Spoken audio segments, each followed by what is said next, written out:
ஆறுதலும் பொறுமையும் நம்பிக்கையும் உங்களுக்கு உண்டாகும். இன்னைக்கு ஒருவேளை ஒன்றும் இல்லாமல் இருக்கலாம், இன்னைக்கு ஒருவேளை கஷ்டத்தில் இருக்கலாம், கடனில் இருக்கலாம், பிரச்சனையில் இருக்கலாம், இன்னைக்கு ஒருவேளை குடும்பத்தில் 1000 பிரச்சனைகள் இருக்கலாம். நான் சொல்லுகிறேன், பொறுமையும் ஆறுதலையும் பெற்றுக் கொள்வீர்கள். எதுக்கு? வெற்றி அடைவதற்கு. வெற்றி அடைவதற்கு பொறுமை வேணும். தெரியுமா உங்களுக்கு? எனக்கு ஒத்தாசை வரும் பர்வதம் நீராயன் கண்களை எடுப்பேன். எனக்கு ஒத்தாசை வரும் பர்வதம் நீராயன் கண்களை எடுப்பேன். எனக்கு ஒத்தாசை வரும் பர்வதம் நீராயன் கண்களை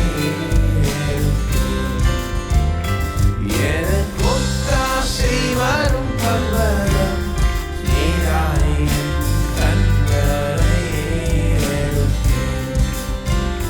வானமும் பூமியும் படைத்த வல்ல தேவனிடமிருந்தே வானமும் பூமியும் படைத்த கடங்கா நன்மைகள் வருமே என் கண்களே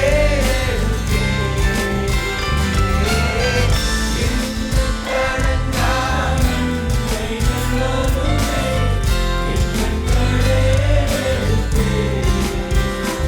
எனக்கு ஒத்தாசை வரும் பர்வதம் நீராயன் கண்களை எனக்கு ஒத்தாசை வரும் பர்வதம் நீராயன் கண்களை மலைகள் பெயர்ந்தகன்றிடினும் நிறைவாய் பூமியகன்றிடினும் மலைகள்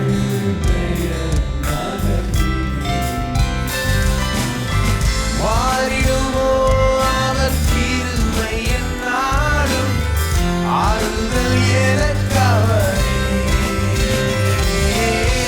மாறிடுமோ அவர் கிருபை என்னாலும் ஆறுதல் எனக்கவரே. எனக்கு ஒத்தாசை வரும் பர்வதம் நீராயன் கண்களை எனக்கு ஒத்தாசை வரும் பர்வதம் நீராயன் கண்களை என் காலை கண்டாரோ என்னை காக்கும் தேவன் உறங்கா என் காலை கண்டாரோ இஸ்ரவேலை காக்கும் தேவன் காப்பகல் உறங்காதே. இஸ்ரவேலை காக்கும் தேவன் காப்பகல் உறங்காதே. எனக்கு ஒத்தாசை வரும் பர்வதம் நீராயன் கண்களை. போதகர் சாம் செல்லத்துறை அவர்கள் நடத்தும் பூரண சுவிசேஷ வேதாகம கல்லூரியில் ஊழிய பயிற்சி பெற உடனே விண்ணப்பிக்கவும். விண்ணப்ப படிவம் பெற பூரண சுவிசேஷ வேதாகம கல்லூரி, தபால் பெட்டி எண் 494, சென்னை 7 அல்லது கீழ்காணும் தொலைபேசி எண்களில் தொடர்பு கொள்ளவும்.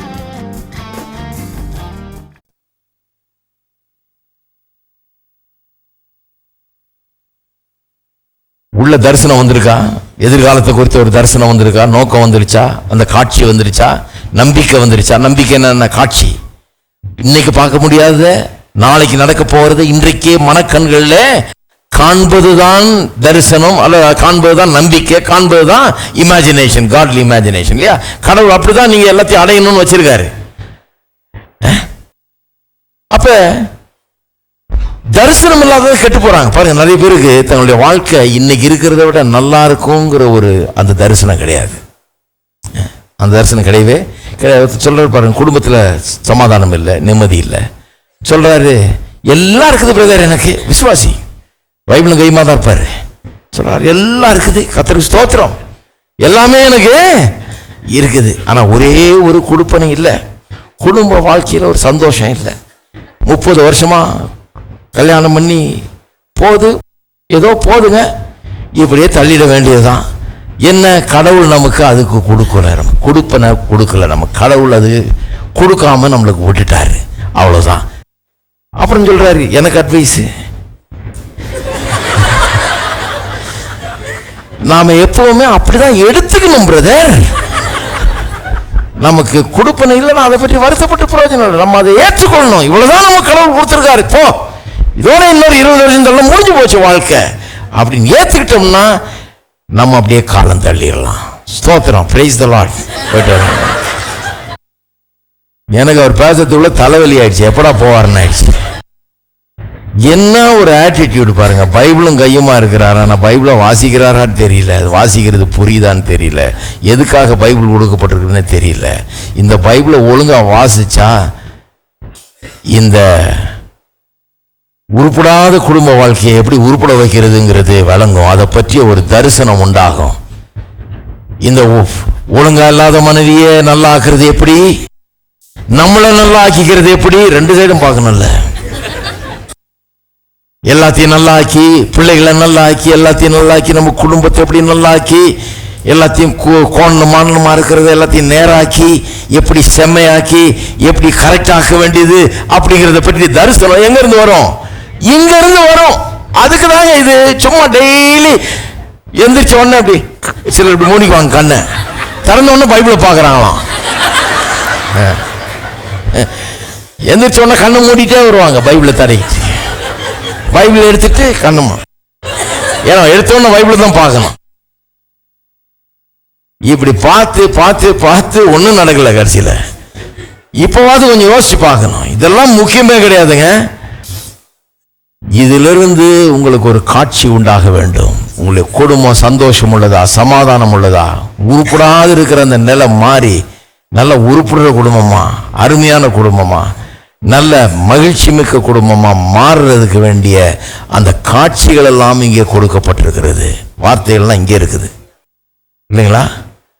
அதுக்கு தான் இது. இது வந்து ரிலீஜியஸா ஏதோ வாசிட்டு போறதுக்கு, பைபிளை தூக்கிட்டு போயிட்டு வர்றதுக்கு அல்ல. நிறைய பேருக்கு அப்படிப்பட்ட ஒரு தரிசனம் கிடையாது. தன்னுடைய வாழ்க்கை அப்படியே அந்த அன்ஹாப்பினஸ்லயே, அந்த சந்தோஷம் இல்லாத நிலையிலே கழிக்கிறாங்க, அந்த சண்டையிலேயே வாழ்ந்துக்கிறாங்க, அந்த குடியிலேயே இருந்துக்கிறாங்க. ஏன் அப்படி குடிச்சிட்டே இருக்கிறாங்க, குடியிலே இருக்கிறாங்கன்னா இதை விட நல்லா இருக்க முடியும் அப்படின்ற எண்ணம் அவங்களுக்கு கிடையாது. அப்படின்ற ஒரு தரிசனம் வரல உள்ள. அட இது இல்லை வாழ்க்கை, வாழ்க்கைனா வேற ஒண்ணு, அது என்ன அற்புதமான வாழ்க்கை, அதுதான் வாழ்க்கை, அதுதான் எனக்கு வேணும், அதைத்தான் நான் விரும்புறேன், அதைத்தான் இங்க வாசிக்கிறேன், அதுதான் எனக்கு வேணும். அது யாரும் இங்க இருந்து வரலையே. அதனால அவங்க நினைக்கிறாங்க, நான் குடிக்கிறேங்க, எதிர் வீட்டுக்காரனும் குடிச்சிட்டு தான் இருக்கான், அவன் பக்கத்து வீட்டுக்காரனும் குடிக்கிறான், நாங்கள் எல்லாம் ஒரு பார்ட்டி, எல்லாம் சேர்ந்து குடிப்போம். எல்லாரும் தான் குடிக்கிறாங்க. இந்த தப்பு செய்யறவங்க பாருங்க, எல்லாம் செய்யறதானே நானும் செய்யறேன், யாராவது செய்யாம இருக்கிறாங்களா? அவங்களுக்கு ஒரு ஆறுதல் அவனுக்கு. அது ஏன்னா இங்கே இருக்கிற ஆளுங்களோட பங்கு எதுவும் கிடையாது, இங்கே இருக்கிற வேதத்தோட இயேசுவோட ஒரு தொடர்பு கிடையாது, என்னன்னு புரிஞ்சுக்கிறது கிடையாது. அதனால வாழ்க்கை இதை விட நல்லா இருக்க முடியுன்ற அந்த நிலை கிடையாது. கடன் வாங்கிட்டு இருப்பாங்க, கடனை வாங்கிட்டே இருப்பாங்க, திருப்பி திருப்பி திருப்பி. இன்னும் எப்படி கடன் வாங்குறது? இந்த ஏரியாவில் எங்கேயும் வாங்க முடியாது, இதை விட்டு பெரிய புது ஏரியா ஆரம்பிக்கணும். ஏன்னா கடன் வாங்காத ஒரு வாழ்க்கை இருக்குது, கடன் வாங்காது இருப்பாய், கடன் கொடுக்கிறவனா இருப்பாய் ஒரு வாழ்க்கை இருக்குதுன்னு அவங்க யாரும் சொல்லவும் இல்லை. கோயிலுக்கு போறாங்க, அங்க யாரும் அதை பற்றி சொல்றது இல்லை. செத்தா மோட்சம் போவியா சொல்லிட்டு இருக்காங்க. இவர் எல்லா கடனையும் வாங்கி முடிச்சிடலாம், அப்பதான் மோட்சம் போறதுக்கு கரெக்டா இருக்கும், வாங்கிட்டு ஒரேடியா போயிடலான்னு பாக்குறாரு. இப்படி இருக்கிறாங்க பாருங்க. ஏன்னா தங்களுக்கு இதை விட நல்ல வாழ்க்கை ஒண்ணு உண்டாக முடியுங்கிற அந்த எண்ணமே கிடையாது, அந்த தரிசனம் வரல, prophetic vision வரல. தன்னுடைய வாழ்க்கை, தன்னுடைய எதிர்காலம் இதை குறித்து இது எப்படி நல்லா மாறும், இருக்கிற இன்னைக்கு இருக்கிற காரியங்கள்லாம் மாறி அருமையா மாறும்ன்ற அந்த தரிசனம் உள்ள வராதனால எந்த விதமான மாற்றமும் கிடையாது. அந்த விஷன் வராதனால ஃபெய்த் வேலை செய்ய மாட்டேங்குது அங்க கொண்டு போய் சேர்க்கறதுக்காக. ஹோப் வந்தாதான் ஃபெய்த் வர முடியும். ஹோப் இருக்கிறவனுக்கு தான் ஃபெய்த் அவசியப்படுது. அவன் அங்கே கொண்டு போய் சேர்க்கறதுக்கு, ஹோப் பண்ற விஷயத்தை அடையிறதுக்கு ஃபெய்த் அவசியமாக இருக்கிறது. இதுதான் உண்மை. பாருங்க, நிறைய பேர் அது வர்றதே இல்லை. பாருங்க, அவங்க நினைக்கிறாங்க எல்லாம் அப்படி தானே வாழ்ந்துட்டு இருக்காங்க, எல்லாம் தான் கடன் வாங்குறாங்க, எல்லாம் தான் கடனில் இருக்கிறாங்க, எல்லாம் தான் அப்படி தவிச்சிட்டு இருக்கிறாங்க, எல்லாம் தான் கஷ்டப்பட்டுட்டு இருக்கிறாங்க. இப்படிதான். எனக்கு தெரிஞ்ச ஒரு பிரசங்கர் இருக்கார், ஃப்ரெட் பிரைஸ்னார், சொல்லுவார், எனக்கு மறக்கவே முடியாது. நான் ஆதி காலத்தில் அவருடைய, நம்ம ஆரம்ப காலத்தில் அவருடைய இதை கேட்டேன் பாருங்க. அவர் ஒரு லாஸ் ஏஞ்சலஸில் ஒரு ஸ்லம் ஏரியாவில் வச்சு நடத்திட்டு இருந்தார், கூட்டம் நடத்திட்டு இருந்தார். ஏழை, பரம ஏழை. அவர் காரை ஸ்டார்ட் பண்ணால் தெருவே வேடிக்கை பார்க்கன்றாரு. அந்த சத்தம் போடுமா, தகர டப்பா மாதிரி காரு. அப்படி ஒரு கார் வச்சுக்கிட்டு ஊழியம் செஞ்சுட்டு இருந்தார். ரொம்ப கஷ்டப்பட்டு இருந்தாராம். Fridge empty, pocket empty, bank account empty. சொல்லுவார், எல்லாம் காலி. அக்கடான உட்காந்துக்கிட்டு இருப்பேன், ஒரு காசு இல்லாமல் உட்காந்துருப்பேன். என் நண்பர்கள் சக ஊழியர்கள்லாம் வருவாங்க, அங்கங்கப்பா நான் ஊரில் இருக்கிறவங்கலாம் வந்து, என்னப்பா ப்ரைஸ் எப்படி இருக்கிற அப்படின்னா, இந்த மாதிரிப்பா ஒரே கஷ்டம், காசு இல்லை, ஒன்றும் இல்லை. அதுதானப்பா ஊழியம்னா, அதுதான், நாங்கள்லாம் அப்படி தான் இருக்கிறோம், கவலைப்படாத, இதுதான் ஊழியம் அப்படிம்பாங்க அப்படிங்கிறார். இவரும் அதை நம்பிக்கிட்டே இருந்திருக்கார் ரொம்ப நாளாக. அதுக்கப்புறம் தான் ஒரு மீட்டிங் போயிருக்கிறார். அங்கே அவர் தான் சொல்லியிருக்கிறாரு, தேவன் உன்னுடைய குறைகள்லாம் தம்முடைய மகிமையின் ஐஸ்வர்யத்தின்படி நிறைவாக்குவார்ன்னு இருக்குது. பாருங்க, பிரசங்கருக்கே விளங்கல. பாருங்க, அவருக்கு ஒரு ப்ரொஃபெட்டிக் விஷன் இல்லை, நாளைக்கு நான் எப்படி இருக்க முடியும்னு. அதிலிருந்து மாறி வாழ்க்கையே மாறி ஒரு பெரிய யூனிவர்சிட்டி, ஏற்கனவே கட்டி இருந்த யூனிவர்சிட்டியை விலைக்கு வாங்கிட்டாரு. எல்லா கட்டடம் எல்லாம் நிலத்தோட சேர்ந்து கேஷ் கொடுத்து விலைக்கு வாங்கி டிவியில் போய் பிரசங்கம் பண்ணி ஆயிரக்கணக்கான மக்கள் அங்கே கூடுகிறார்கள், இது பண்ணுறாங்க. எப்படி மாறினாரு? ஒரு ப்ரொஃபெட்டிக் விஷன். நான் அப்படி இருக்கணும்னா கடவுள் என்ன விரும்புகிறார், இப்படி கிடக்கணும்னு இல்லை, அதுக்காக தான் என்ன ரட்சித்து இருக்கிறார். இதுக்காக இல்லை, இது தோல்வி, அது வெற்றி, அதுதான் எனக்கு தேவைன்னு முடிவு பண்ணிட்டார். பாருங்க, ஹோப் வந்துருது. ஹோப் வந்தா ஃபெய்த் வந்து வேலை செய்ய ஆரம்பிச்சிடும். கொண்டு போய் ஹோப் பண்றதுல கொண்டு போய் சேர்த்து விட்டுறாது. ஹோப் பண்ற காரியங்கள் நடக்க ஆரம்பித்து விடும். தெர்மோஸ்டாட் பற்றி சொன்னேன் இல்லையா முன்ன, அது கொஞ்சம் விரிவாக்கி சொல்றேன் பாருங்க, விளங்கு நல்லா. மனம் வந்து தெர்மோமீட்டர் மாதிரி இருக்கக்கூட. தெர்மோமீட்டர்னா வாயில வச்சுட்டு என்ன டெம்பரேச்சர்னு சொல்லும். நிறைய பேர் மனசை தெர்மோமீட்டர் மாதிரி யூஸ் பண்ணிருக்காங்க. டெய்லி எந்திரிச்சு உட்காந்துக்கிறது, எப்படி பாருக்குது, ஒரு மாதிரி இருக்குது, இன்னைக்கு வேலைக்கு போக முடியாதுன்னு நினைக்கிறேன் நான். இந்த தெர்மோமீட்டர் வேலை செய்யுது. மைண்ட் வந்து தெர்மோமீட்டர் மாதிரி அளவு பார்க்குது எப்படின்னு. ரீடிங் சொல்லுவாங்க அவங்க, எப்படி இருக்குது, இன்னைக்கு கொஞ்சம் பரவாயில்ல, சுமாரா இருக்குது. ஒரு ஆள் பாருங்க, பெரிய அற்புதமா சுகமானார். அந்த ஆள் எப்படி இருக்கா, சுமாரா இருக்குதுன்றார். என்ன கிராமத்தில் இப்படி பேசுவாங்க போல இருக்கு, எனக்கு அது விளங்கல. சரி, சுமாரா இருக்குதுன்னு லேசா சுகமா இருக்கு போல சொல்றாருன்னு நினைச்சிட்டு இருந்தேன். என் கூட இருந்தது இல்லைங்க, நல்லா ஆனாதான் அப்படி சொல்லுவாங்க. அடக்கடவுள, முற்றிலும் நல்லா ஆனாதான் எங்க ஊர்ல சுமாரா இருக்குன்னு. சுமாரா இருக்குன்னா சுத்தமா நல்லா ஆயிடுச்சுன்னு அர்த்தம். அப்படி அங்கன்னு கேட்டா ஆமாங்க அப்படிதாங்கன்றாரு. அப்ப சிலர் தெர்மோமீட்டர் மாதிரி மைண்ட் யூஸ் பண்ணிட்டு இருக்காங்க. தெர்மோஸ்டாட் மாதிரி யூஸ் பண்ணு. தெர்மோஸ்டாட் என்ன டெம்பரேச்சர் வேணுமோ அதுக்கு செட் பண்றது. உஷ்ணமா இருந்ததுன்னா அதை குளிர்ச்சி ஆக்குறதுக்கு செட் பண்ணலாம். இன்னும் எவ்வளவு குறைக்கணும்ன்றதை செட் பண்ணலாம் டெம்பரேச்சர், இல்லையா? அதான் தெர்மோஸ்டாட். ஒரு ஆள் இதை பற்றியே தெரியாத ஆள், தெர்மோஸ்டாட்னா என்னன்னு தெரியாத ஆள் உள்ள வர்றாருன்னு வைங்க. அவர் எங்கேயோ பாவம் கிராமத்துலேருந்து வர்றாரு, இந்த விஷயம்லாம் தெரியாது. வந்து நடந்து கிடந்து வந்து வேர்த்து விருவத்து வந்து உட்கார்றாரு. உள்ள அவ்வளோ புழுக்கமாக இருக்குது. ஐயோ என்ன இப்படி இருக்குது, நரகம் மாதிரி இருக்குது, புழுக்கையாக இருக்குதுன்னு சொல்லி உட்காந்துட்டு இருக்காரு. உட்காந்துட்டு இருக்கும்போது கூட்டம் ஆரம்பிக்கிற நேரம் வந்தோடனே இங்கே வந்து ஒருத்தர் வந்து தெர்மோஸ்டாட்டை என்னமோ பண்ணுறாரு. அவர் அதை பண்ணிட்டு போனோடனே கொஞ்ச நேரத்தில் ஏசி ஈஸியெல்லாம் ஆன் ஆகி ஒரே குழுன்னு நல்லா காற்று அருமையாக அடிக்குது. உடனே அவரை போய் கேட்குறாரு, என்னப்பா பண்ணாது, என்னமோ பண்ணிய, ஒரே புழுக்கமாக இருந்தது, நீ அதை போய் தொட்ட உடனே அது வந்து நல்லா சில்லு சில்லுன்னு ஆயிடுச்சே, என்ன பண்ணேன்னு கேட்குறாரு. அவர் சொல்கிறார், அது பேர் தெர்மோஸ்டாட்டுங்க, அங்கே வந்து எவ்வளோ குளிர்ச்சியாக வேணும்னு சொல்லி வைக்கலாம், அவ்வளோதான் ஆஃப் பண்ணாராம். உடனே இவன் என்ன பண்ணியிருக்கான், போய் நேரம் அது எங்கே கிடைக்குன்னு, கடையில் கிடைக்கும் இந்த முனையிலன்னொன்னே போய் தெர்மோஸ்டாட் ஒன்று கொடுன்னு வாங்கிட்டு அவர் ஊருக்கு போனாராம். ஊருக்கு போய் வீட்டில் தெர்மோஸ்டாட்டை தேவத்தில் மாட்டிருக்கிறார். மாட்டிட்டு வீட்டில் எல்லாருக்கும் அனௌன்ஸ் பண்ணியிருக்காரு, இனிமேல் வீடு வந்து நல்லா குழுன்னு இருக்கும், பயப்படாதீங்க, புதுசாக ஒன்று கண்டுபிடிச்சிருக்காங்க, நான் கொண்டு வந்துருக்கிறேன், தெர்மோஸ்டாட்டை மாட்டி, பேர் தெர்மோஸ்டாட் வாங்கிட்டு வந்திருக்கிறேன், பார்த்துக்கத, இது நல்லா வேலை செய்யும் பாரு அப்படின்னு சொல்லி போட்டு அப்போ அதை போய் தொட்டிருக்கிறாரு. தொட்டு காத்திருக்கிறாரு. காலையிலேருந்து ராத்திரிக்கு ஒன்றும் வெயில் தான் அதிகமாக ஒழிய குளிர்ச்சி அதிகமாக ஆகலை. ஏன் அதிகமாகல? ஒரு காரியம் புரியல பாருங்க. அவர் என்ன நினைச்சிட்டு இருக்கிறாரு, இந்த தெர்மோஸ்டாட்டை வாங்கி மாட்டினா எல்லாம் வேலை செஞ்சிடும், குளிர்ச்சி ஆயிடும்னு. இல்ல இந்த தெர்மோஸ்டாட் இன்னொன்னோட கனெக்ட் ஆகி இருக்குது. எதோட? இந்த செவுத்துக்கு பின்னால பாத்தீங்கன்னா அவ்வளவு பெரிய ரூம் இருக்கு பாருங்க. நிறைய ஏசி மிஷின் வச்சிருக்காங்க, பெரிய பெரிய மிஷின் அவ்வளவு பெருசு வச்சிருக்காங்க. லட்சக்கணக்கான ரூபாய் மிஷின் வச்சிருக்காங்க. அதோட இந்த சின்ன தெர்மோஸ்டாட் கனெக்ட் ஆகிருக்குது. இத போய் டெம்பரேச்சர் 27 இருக்கிறத 21 மாத்தினீங்கன்னா குளிர்ச்சி நல்லா ஆகும். ஏன்னா இங்க மாத்தின உடனே இது என்ன பண்ணுது, அதோட கனெக்டா இருக்கிறதுனால அந்த மிஷினை இன்னும் நல்லா வேலை செய்ய வச்சு அந்த கம்ப்ரஸர் எல்லாம் ஒர்க் பண்ண வச்சு குளிர்ச்சி ஆக்குகிறது. இந்த தெர்மோஸ்டாட் தான் நம்முடைய மைண்ட். இங்கதான் ஹோப் வேலை செய்யுது. இந்த ஹோப் என்ன பண்ணுது, ஃபெய்த்தோட கனெக்டடா இருக்குது.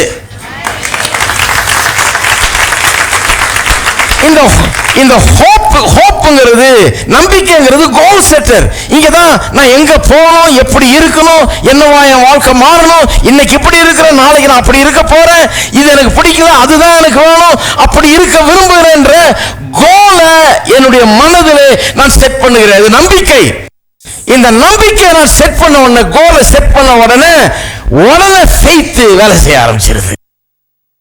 ஹலோ, இங்க கோலை செட் பண்ணி பாருங்க, ஃபெய்த் வேலை செய்யும். பசங்களுக்கு உள்ள இந்த ஹோப் உண்டாக்கிடுங்க. ஹோப்பை உண்டாக்கணும்னு நைட்ல போய் பார்த்தீங்கன்னா அவன் லைட்டு போட்டு படிச்சுன்னு இருப்பான் ஒழுங்கா தூங்காம. என்னப்பான்னு கேட்டா, நிறைய படிக்க வேண்டியது இருக்குது, காலையில் கொஞ்சம் 4 மணிக்கு எழுப்பிவிடு அப்படிம்பா. ஏன்? ஹோப் வந்துருச்சு. அதனால இப்போ அதுக்கேற்ற கிரியும் வந்துருச்சு, ஃபெய்த் வந்துடுது. அவனை அங்கே கொண்டு போய் சேர்க்காம விடாது. அது இந்த ஃபெய்த் வேலை செய்ய ஆரம்பிச்சிருச்சுன்னா அவன் எதை ஹோப் பண்ணிட்டு இருக்கிறானோ அதுல நிச்சயமா அவனை கொண்டு போய் சேர்த்து விடாமல் விடவே விடாது. அப்ப நான் சொல்லுகிறேன், அந்த ஹோப் எங்க வருது? உங்களுடைய மனதில் வருது. அந்த ஹோப் எங்க உண்டாகிறது? உங்களுடைய எண்ணங்கள் உண்டாகிறது. அந்த ஹோப் எங்க வருது? உங்களுடைய கற்பனையில வருது. அந்த ஹோப் எதன் மூலமா வருது? ஒரே ஒரு வசனம் வாசித்து முடிப்போம். நீதிமொழிகள் 15. விசுவாசம் எப்படி வருது? ரோமர் 10:17 சொல்லுது, விசுவாசம் கேள்வியினால் வரும், கேள்வி தேவனுடைய வசனத்தினால் வரும். இல்லையா? ஹோப் எப்படி வருதுன்னு பாருங்க. ரோமர் 15:4. தேவ வசனத்தை திறந்து வச்சுங்க நல்லா, ஏன்னா இது விட்டுறக்கூடாது. போகும்போது இதை கண்டிப்பா எடுத்துட்டு போகணும். எப்படி வருது ஹோப்? ஏன்னா சொல்லிட்டேன் இல்லையா, ஹோப் வந்துருச்சுன்னா ஃபெய்த் வேலை செய்ய ஆரம்பிச்சிடும். ஃபெய்த் வந்துருச்சுன்னா கண்டிப்பா என்ன ஹோப் பண்றீங்களோ அதை அடையாம விட மாட்டீர்கள். இப்படிதான் வேலை செய்யுது. இப்படிதான் கடவுள் உண்டாக்கிட்டார் நம்மள. அதனால இதெல்லாம் வேலை செய்யணும். 15 தேவ வசனத்தினால் உண்டாகும் பொறுமையினாலும் ஆறுதலாலும், நல்ல கவனிங்க, தேவ வசனத்தினால் உண்டாகும் பொறுமையினாலும் ஆறுதலினாலும் நாம் நம்பிக்கை உள்ளவர்களாக இருக்கும்படிக்கு முன்பு எழுதியிருக்கிறவர்கள் எல்லாம் நமக்கு போதனையாக எழுதியிருக்கிறது. பழைய ஏற்பாட்டு வசனங்கள் எல்லாத்தையும் பற்றி சொல்றாரு. எதுக்கு அதெல்லாம் எழுதியிருக்குதான் சொல்றாரு? தேவ வசனத்தினால் உண்டாகும் பொறுமையும் ஆறுதலும் நமக்கு நம்மை நம்பிக்கை உள்ளவர்களாக மாற்றும்படியாக. வசனம்லாம் எதுக்காக எழுதப்பட்டிருக்கு? பைபிள் எதுக்காக எழுதப்பட்டிருக்குதுங்க? பொறுமையும் ஆறுதலையும் நமக்கு கொடுத்து நம்பிக்கை உள்ளவர்களாய் நம்மை மாற்றும்படியாக. நம்பிக்கை எல்லாம் அற்றவர்களா இருக்கிறீங்களா? எனக்கு வாழ்க்கையில் நம்பிக்கையே எல்லாம் போச்சுங்க, எதிர்காலம் எனக்கு நல்லா இருக்கும், நம்பிக்கையே இல்லை, நம்பிக்கையற்றவனாக இருக்கிறேன்றாங்க நிறைய பேர். நான் சொல்லுகிறேன், இந்த வசனத்துக்கு வாங்க, இந்த மாதிரி பிரசங்களை கேளுங்க, இந்த வசனத்தை கொஞ்சம் நோக்கி பாருங்க, இதை போய் தியானிங்க, இதை வாசியுங்க, இதை படியுங்க, இதை அறிந்து கொள்ளுங்கள். நான் சொல்லுகிறேன், ஆறுதலும் பொறுமையும் நம்பிக்கையும் உங்களுக்கு உண்டாகும்.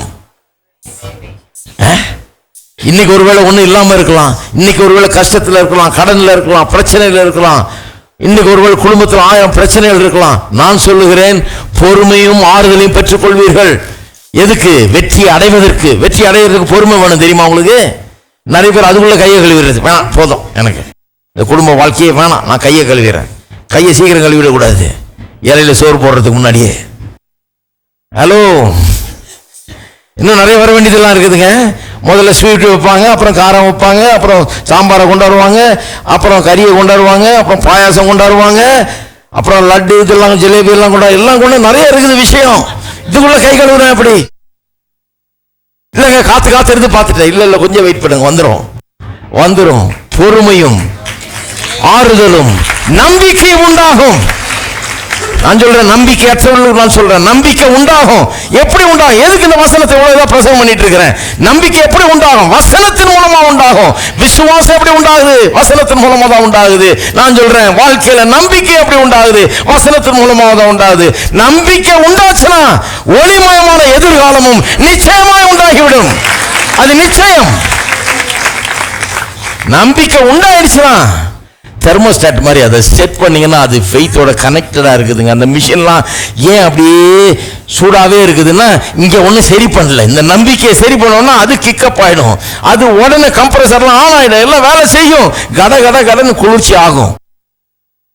வறுமையெல்லாம் செழிப்பாகும், சுகவீனமெல்லாம் சுகமாகும், தோல்வியெல்லாம் ஜெயமாகும். தேவனுடைய வல்லமை உங்களுடைய வாழ்க்கையில காண்பீர்கள். எல்லாரும் எழுந்து நிற்போம்.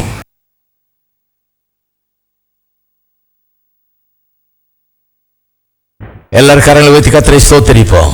எங்கள் அன்பின் பிதாவே, கர்த்தராகிய இயேசுவின் நாமத்தில் வருகிறோம். கர்த்தாவே, நம்பிக்கையற்றவர்களுக்கு கர்த்தாவே நம்பிக்கையின் வார்த்தைகள் என்று கொடுத்தபடி ஆளுமுக்கு ஸ்தோத்திரம். வாழ்க்கையில சலித்து போய் நம்பிக்கையற்றவர்களாய் தோல்வி உண்டு விரக்தி உண்டு வந்தவர்கள் கூட இன்றைக்கு நம்பிக்கையோடு இந்த இடத்தை விட்டு போகட்டும், வெற்றியை எடுத்துக்கொள்ளட்டும், தன்னுடைய குறிக்கோள் ஆக்கி கொள்ளட்டும். நம்பிக்கை, பொறுமை, ஆறுதல் உள்ளே உண்டாகட்டும். கர்த்தாவே, நாங்கள் நம்பிக்கையுள்ளவர்களாகும்படிக்குதானே வேத வசனங்கள் எழுதப்பட்டிருக்கிறது. நம்பிக்கையை வளர்த்துக் கொள்ளட்டும்.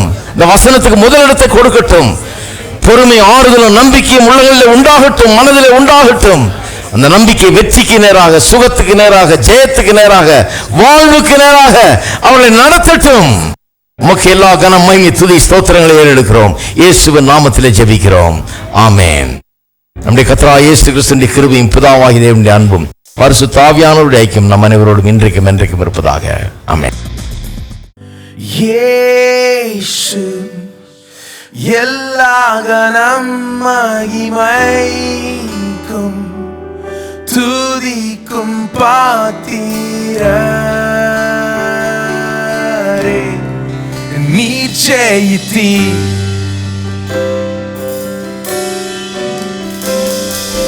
இயேசு மகத்துவ வல்லவரே,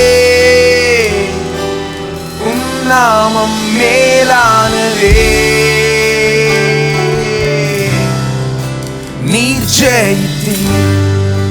திரும்ப பாடுவோம் அதை. இயேசு எல்லா கனம், இயேசு எல்லா கனம் மகிமைக்கும் துதிக்கும் பாத்திரரே, நீர் ஜெயித்தீர்.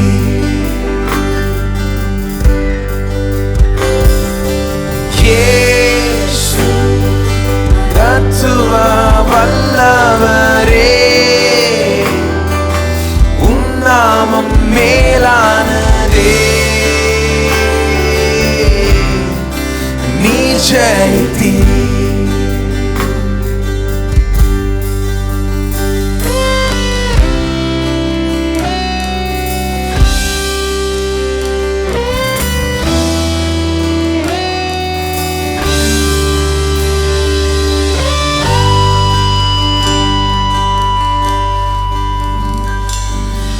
ஏகசுதன் பிதாவின் பார்வை விட்டு வந்து மனுவர்க்கத்தை மீட்க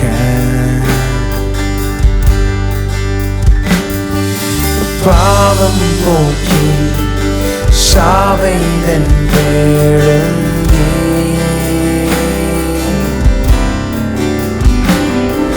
நீர் ஜெயித்தீர், அனைத்தையும் ஜெயித்தீர். சகல அதிகாரமும் ஜெயமும் உம்முடையது.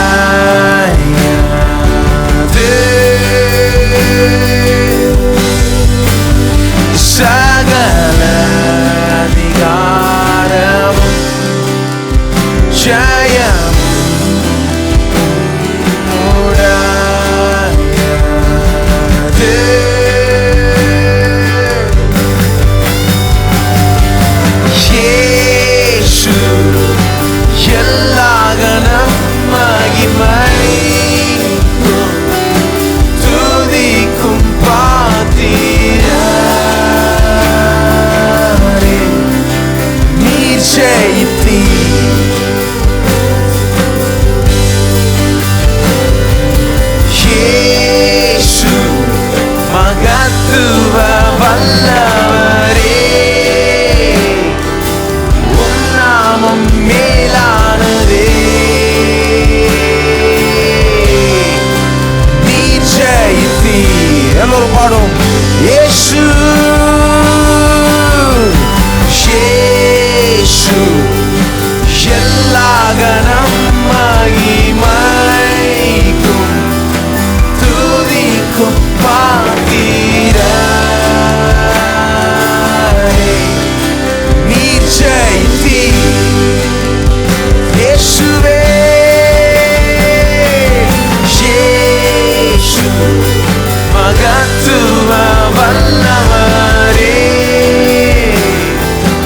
உம் நாமம் மேலானதே. நீர் ஜெயித்தீர். நீர் ஜெயித்தீர். ஓ நீர் ஜெயித்தீர். நீர் ஜெயித்தீர். ஓ உம்மை ஆராதிக்கிறோம் ஆண்டவரே. நீர் ஜெயித்தீரே.